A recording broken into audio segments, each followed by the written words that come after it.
تازہ ترین خبروں، تجزیوں اور تبصروں کے ساتھ میں ہوں ارشد عزیز ملک۔ بالکل، چین جو ہے وہ پاکستان اور افغانستان کے درمیان جو کشیدگی ہے اس کو کم کرنے کے لیے کافی کوششیں کر رہا ہے۔ حال ہی ہم نے دیکھا کہ جو چین کے نمائندے خصوصی ہیں افغانستان کے لیے، یو شیاو یونگ، انہوں نے کابل کا دورہ کیا اور وہاں پہ ملا متقی سے ان کی ملاقات ہوئی۔ پھر انہوں نے پاکستان کا دورہ کیا۔ چین کی کوشش یہ ہے کہ پاکستان اور افغانستان کے درمیان جو جاری جنگ ہے اس کو ختم کروایا جائے، لیکن معاملہ یہ ہے کہ جو طالبان کا طرز عمل ہے اس میں کوئی تبدیلی ہمیں نظر نہیں آ رہی، یعنی وہ کنفیوز ہیں۔ کبھی وہ یہ موقف اختیار کرتے ہیں کہ ٹی ٹی پی کی قیادت افغانستان کے اندر نہیں ہے، کبھی وہ یہ بات کرتے ہیں کہ جناب یہاں سے کوئی کارروائیاں نہیں ہو رہی۔ ساتھ ساتھ ہم نے یہ بھی دیکھا ہے کہ ملا ہیبت اللہ کا موقف کچھ اور ہے، ساتھ میں جو ان کی دیگر رہنما ہیں ان کے موقف میں تضاد ہے۔ تو یہ کنفیوژن جو ہے یہ کابل میں اور قندھار کے درمیان بڑھتا جا رہا ہے۔ حال ہی میں ہم نے دیکھا کہ ملا ہیبت اللہ کا کچھ موقف اس حوالے سے تھا کہ ٹی ٹی پی کو پاکستان کے اندر کارروائیاں نہیں کرنی چاہیے، لیکن ہم نے یہ دیکھا کہ عملی طور پر وہاں جو ان کا ادارہ ہے جی ڈی اے، جو وہاں پہ انٹیلیجنس کا ادارہ ہے، وہ ٹی ٹی پی کے لوگوں کو سیف ہاؤسز میں رکھ رہا ہے، ان کو وہاں پہ پناہ دے رہا ہے۔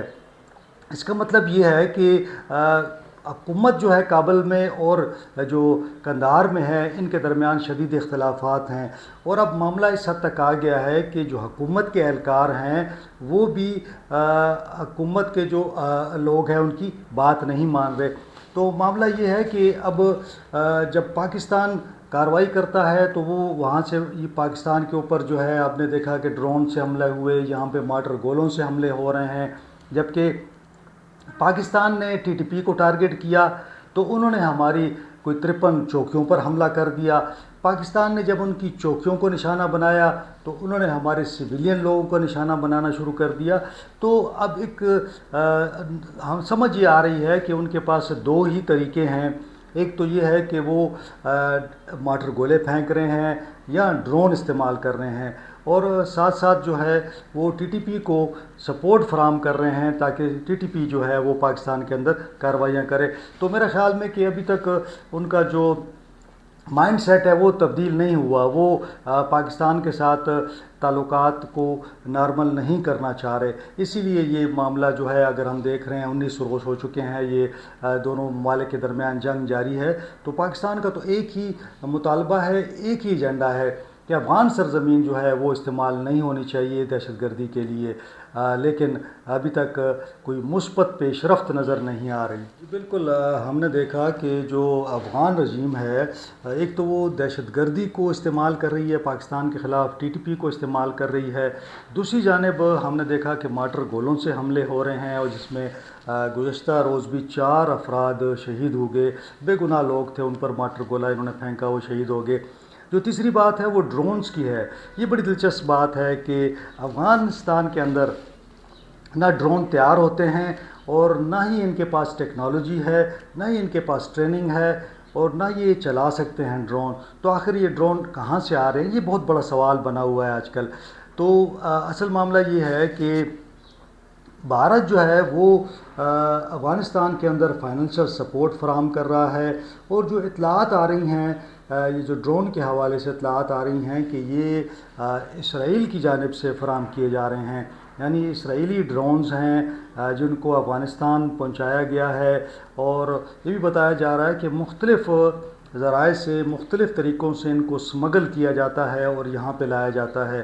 ساتھ ساتھ کچھ اور ممالک کے بھی ڈرونز ہیں جن کو یہ جا کے انٹرنیشنل جو مارکیٹ ہے وہاں سے خرید رہے ہیں اور سمگل کر کے افغانستان شفٹ کر رہے ہیں۔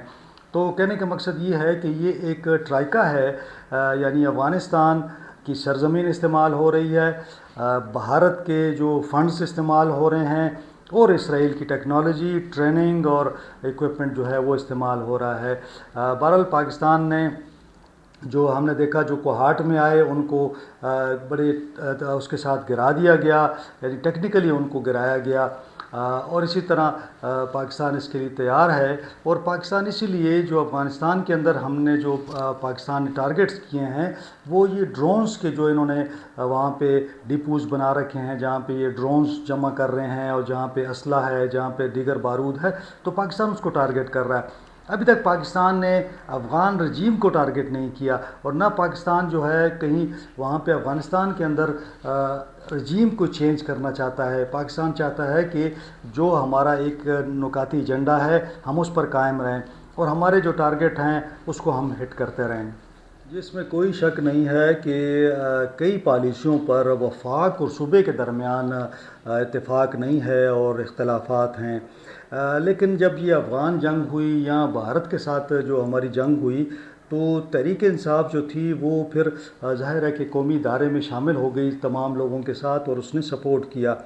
اب بھی جو صورتحال ہے بعض پالیسیز پر اختلاف ہے لیکن چونکہ افغانستان اور پاکستان کے درمیان اب یہ جو جنگ کی صورتحال ہے اس کے اندر تحریک انصاف کی جو صوبائی حکومت ہے وہ تعاون کر رہی ہے. اس طرح ہم نے پچھلے دنوں بھی جب ایک اعلیٰ سیکیورٹی عہدیدار سے ہماری ملاقات ہوئی تھی تو ہم نے ان سے بھی یہ پوچھا تھا کہ جناب تحریک انصاف کی صوبائی حکومت کیا آپ تعاون کر رہی ہے یا نہیں. ان کا جو جواب تھا بڑا پازیٹیو تھا. انہوں نے کہا کہ جی بالکل جو وزیر اعلیٰ سہیل آفریدی ہیں وہ تعاون بھی کر رہے ہیں اور جو ہماری میٹنگز وغیرہ ہو رہی ہیں اس کے اندر بھی شریک ہوتے ہیں. تو اس کا مطلب یہ ہے کہ کچھ تھوڑی بہت برف پگھلی ہے.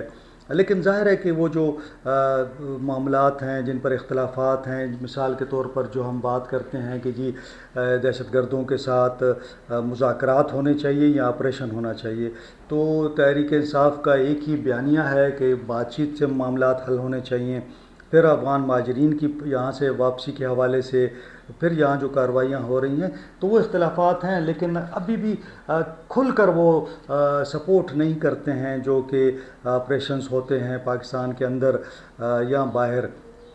تو اب بھی جب ہم نے سیکیورٹی عہدیدار سے پوچھا تو انہوں نے یہی کہا کہ جناب تعاون تو ہو رہا ہے لیکن ظاہر ہے کہ اس میں اب کیپیسٹی بلڈنگ بھی ہے. دیکھیں اس دن لکی مروت میں ہم نے دیکھا کہ 8 کے قریب لوگ شہید ہو گئے یعنی پولیس کا ایک SHO اور اس کے دیگر جو لوگ تھے وہ شہید ہو گئے.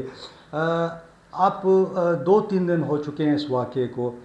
وزیر اعلیٰ سہیل آفریدی صاحب نماز جنازہ میں شریک نہیں ہوئے اور نہ ہی ان کا کوئی وزیر وہاں پہ گیا نہ کوئی تعزیت کے لیے وہاں گیا.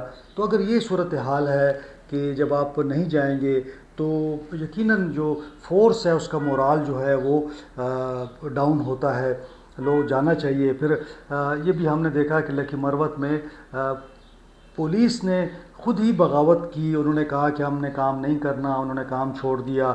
پھر انہوں نے لکی مروت کا جو روڈز ہیں وہ بند کر دیے یعنی پشاور اور DI خان کے درمیان جو چونکہ لکی مروت کا ایریا آتا ہے تو وہ مین انڈس ہائی وے 3-4 روز بند رہی. یعنی حکومت کی دلچسپی نہیں تھی, نہ انہوں نے آ کے وہاں سے ان کے ساتھ مذاکرات کیے نہ ان کی بات سنی. اب وہ لوگ تو یہی بات کر رہے تھے کہ جناب وہ بلٹ پروف گاڑیاں کہاں ہیں جس میں جو آپ لوگوں نے دینی تھیں اور پھر وہ بلٹ پروف گاڑیاں جو ہیں وہ ملی نہیں. اور یہ جو واقعہ ہوا اس کے اندر یہ 8 جوان جو تھے یہ شہید ہو گئے کیونکہ ایک بارودی مواد رکھا گیا تھا. تو میرے خیال میں کہ ساتھ ساتھ آپ نے اپنی فورس کو بھی مضبوط کرنا ہے اور پھر ان کا مورال بھی بلند کرنا ہے. تو اس طرح تعاون جو کھلے عام ہونا چاہیے وہ نظر نہیں آ رہا.